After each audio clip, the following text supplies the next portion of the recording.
अनशन पर बैठे, कई बार सड़कों पर उतरे। अब बात ऐसा रहेगा ना कि एनडीए की जब बात की, जब ठीक है भाई तेजस्वी ने नहीं कहा तो भरोसा किस पे करें, तो एनडीए के जो आज सबसे बड़े चेहरे में से एक वो है चिराग पासवान जी। जब विपक्ष में थे 2020 के समय में अकेले चुनाव लड़ रहे थे, जिस समय उनकी पार्टी की टूट हो गई थी, उस समय की बात है चिराग पासवान जी ने कहा था कि मैं इनकी लड़ाई सड़क से सदन तक लड़ूंगा। उच्च सदन तक पहुंच गए, केंद्र मंत्री बन गए, लेकिन कहीं भी जिक्र भी नहीं करते हैं। उनके जीजा अरुण भारती जमुई के सांसद और बिहार लोक जनशक्ति पार्टी रामविलास के प्रदेश प्रभारी, उन्होंने कहा था कि हम आपकी लड़ाई लड़ेंगे, जाकर के जूस पिला करके बादाम खिला करके इनका अनशन को तुड़वाया, लेकिन फिर वो चुप हो गए, कुछ नहीं बोले। उसके बाद जब दोबारा अनशन की बारी आई तो भाजपा के लखिंदर पासवान विधायक, भाजपा के लखिंदर पासवान गए, वहां जाकर के वो चुनाव भी लड़ रहे हैं भाजपा से अभी, तो वो गए वहां से और वो भी कहे, अब फिर नहीं हुआ।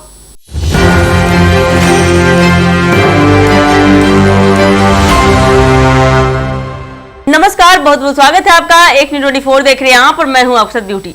देखिए, चौकीदार दफादार भाई का जो दुख दर्द पीड़ा कह सकते हैं, जो मामला काफी सालों से लंबित है, लेकिन अभी भी फिलहाल कोई निष्कर्ष नहीं निकला। कई तरह के आंदोलन किए, धरना प्रदर्शन किए, लेकिन कोई भी नेता, कोई भी पार्टी आकर सपोर्ट नहीं किए। बस कई लोग आश्वासन पे आश्वासन दिए, कई लोग अनशन तोड़वाए, धरना तोड़वाए, लेकिन उनके हित में किसी ने भी बात नहीं कही। फिर जाकर अंत में उन्होंने महागठबंधन का सपोर्ट किया, लेकिन महागठबंधन, सवाल उठता है कि महागठबंधन उनका सपोर्ट करती है कि नहीं, ये देखना होगा। तो आज इन्हीं सारी बातों पर बात करेंगे अपने सहयोगियों से। तो साहिल जी, क्या है मामला? अब देखिए, इतना दिन हो गया, अब चुनाव आने वाला है, अब तो उनका आस खत्म होते जा रहा है। देखिए, बात ऐसा है कि आज तो भी खत्म ही है, आचार संहिता लगा हुआ है, शून्यकाल का समय चल रहा है, तो अभी तो कुछ आस हो ही नहीं सकता। विधानसभा भंग है, किसी की सरकार नहीं है, कोई कुछ नहीं है अभी बिहार में समय में। तो बात ऐसा है ना कि कहा आता है कि एक टाइम पर, ठीक है, एक टाइम पर आपको ना, अगर मान लीजिए आपके पास दो दोस्त हैं, दोनों ही हरामी है एक तरह से देख लीजिए आप तो, और तो एक टाइम पर दोनों में से किसी एक का चुनाव करना पड़े तो आधी मजबूरी में एक चुनाव करता है जी। अब बात ऐसा है ना कि एनडीए की तरफ से बहुत बार इनको आश्वासन मिला, बहुत बार कहा गया आपका समर्थन करेंगे, समर्थन करेंगे। जिन जिन लोगों ने समर्थन करने की बात कही, सब एनडीए में है, अभी है सब एनडीए में, अपने अपने दल के तरफ से चुनाव भी लड़ रहे हैं, जिन्होंने समर्थन करने की बात कही, लेकिन बाद में समर्थन मिला नहीं। तो अब मजबूरी में इन लोगों को समर्थन लेना पड़ा महागठबंधन से, या ये लोग महागठबंधन में समर्थन देंगे। देखिए, ये बात करते हैं तेजस्वी यादव को कि तेजस्वी यादव सीएम बनेंगे तो हम जो है इनको चौकीदार दफादार की नियुक्ति जो है शुरू कर देंगे, लेकिन ये बात तेजस्वी यादव ने नहीं कही। ये बात तेजस्वी यादव ने नहीं कही। ये बात जो डिप्टी सीएम कहने की बात कही जा रही, मुकेश सैनी ने नहीं कही। ये बात राजेश राम जी ने नहीं कहा। तेजस्वी जी ने थोड़ी कहा है कि हम चौकीदार दफादारों को नियुक्ति को शुरू करेंगे। मुकेश सैनी जी ने कहा है, राजेश राम जी ने कहा है, माले के किसी बड़े नेता ने कहा है, नहीं कहा है। किसने कहा है भाई? तो महागठबंधन की तरफ से सहदेव राम, जो कि माले के विधायक हैं, उन्होंने कहा कि हमारी सरकार बनेगी तो जनवरी फरवरी के समय में आपकी बात को हम पूरा कर देंगे। अब देखिए, कहा है किसने, करेगा कि नहीं इसकी भी कोई गारंटी नहीं है, क्योंकि जब पहली बार चौकीदार दफादारों की नियुक्ति रुकी थी तो उसमें लालू जी की सरकार थी, बाद में इसका खामियाजा उनको भुगतना पड़ा, और उसके बाद जो जब नीतीश कुमार आए तो उसको शुरुआत करवाए, फिर बाद में कोर्ट ने जाकर सेक्शन लगाया और कहा कि इस तरह से नियुक्तियां नहीं हो सकती है। इन लोगों ने भी अध्यादेश की मांग की, वो नहीं हुआ तो कहा कम से कम कॉन्ट्रैक्ट बेसिस ही करवा दीजिए, नियमावली बनवा करके, वो भी नहीं हो पाया। तो बात अब स्पष्ट तरीके से, पिछली बार इन्होंने होम कमिश्नर से भी बात किया था, कई बार आंदोलन किए, कई बार आमरण अनशन पर बैठे, कई बार सड़कों पर उतरे। अब बात ऐसा रहेगा ना कि एनडीए की जब बात की, जब ठीक है भाई तेजस्वी ने नहीं कहा तो भरोसा किस पे करें, तो एनडीए के जो आज सबसे बड़े चेहरे में से एक वो है चिराग पासवान जी। जब विपक्ष में थे 2020 के समय में अकेले चुनाव लड़ रहे थे, जिस समय उनकी पार्टी की टूट हो गई थी, उस समय की बात है चिराग पासवान जी ने कहा था कि मैं इनकी लड़ाई सड़क से सदन तक लड़ूंगा। उच्च सदन तक पहुंच गए, केंद्र मंत्री बन गए, लेकिन कहीं भी जिक्र भी नहीं करते हैं। उनके जीजा अरुण भारती जमुई के सांसद और बिहार लोक जनशक्ति पार्टी रामविलास के प्रदेश प्रभारी, उन्होंने कहा था कि हम आपकी लड़ाई लड़ेंगे, जाकर के जूस पिला करके बादाम खिला करके इनका अनशन को तुड़वाया, लेकिन फिर वो चुप हो गए, कुछ नहीं बोले।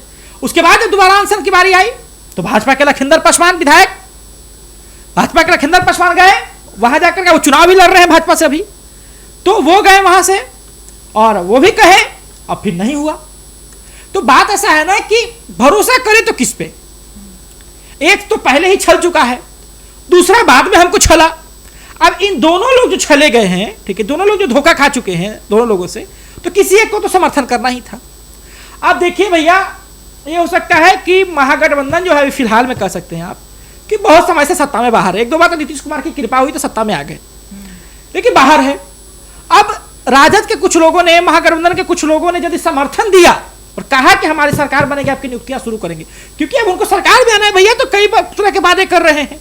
अब पिछली बार जो उन्होंने वादे किए, सरकार ने उससे हल्का फुल्का मिलता जुलता या थोड़ा सा कम जो है ला करके धर दिया कि हाँ हम भी बिजली फ्री दे रहे हैं 125 यूनिट, हम भी सामाजिक सुरक्षा पेंशन योजना को बढ़ा के दे रहे हैं, कई तरह की चीजें। तो सवाल यही रहेगा कि जो पहले ठग चुके हैं और कुछ ने बाद में ठगा, तो दोनों लोगों से तो ठग ही जा चुके हैं। अब इस समर्थन किसको करेंगे और किस पे भरोसा जताएंगे कि ना ये बार ये ठगेगा नहीं। राहुल जी, देखा जाए तो ये कर्तव्य बनता था एनडीए का, जिस तरह से 2020 के चुनाव में चिराग पासवान ने लंबे लंबे वादे फेंके, लंबे लंबे वादे किए और आखिर केंद्र तक वो सदन तक पहुंचे भी, लेकिन इन लोग का बात सदन तक नहीं पहुंचाए। तो देखिए, कर्तव्य बनता है एनडीए का, तो लेकिन कहा जा रहा है महागठबंधन वाले सपोर्ट करेंगे इनका।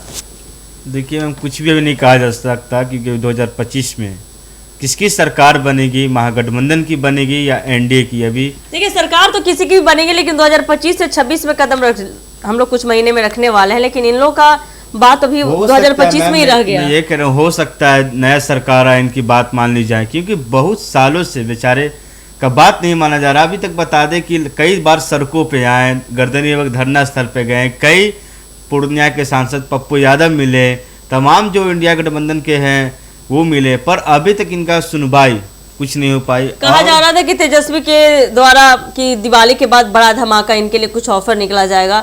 लोग तो दिवाली से पहले ऑफर देते हैं, ये तेजस्वी यादव दिवाली के बाद बड़ा धमाका करने वाले थे। इनका भी मामला अगर किसी नेता ने तेजस्वी यादव के कान में डाले, तो हो सकता है सरकार बनने के बाद उनकी सुनवाई की जाएगी। हो सकता है सरकार बनने के बाद 2 महीने के बाद ही अनाउंस कर दे तेजस्वी यादव, क्योंकि वो तो वहाँ धमाका पे धमाका दे रहे हैं। तमाम देख रहे संविदा कर्मी हो गए, जीविका दीदी हो गए, तमाम ऐसे जो योजना सरकार बनने से पहले वो दावा ठोक रहे हैं। हो सकता है कि इनका भी चांस इस बार आ जाए। तो ये तो अब होगा कि ये सपोर्ट आखिर किसको करेंगे, महागठबंधन को करेंगे कि एनडीए को करेंगे।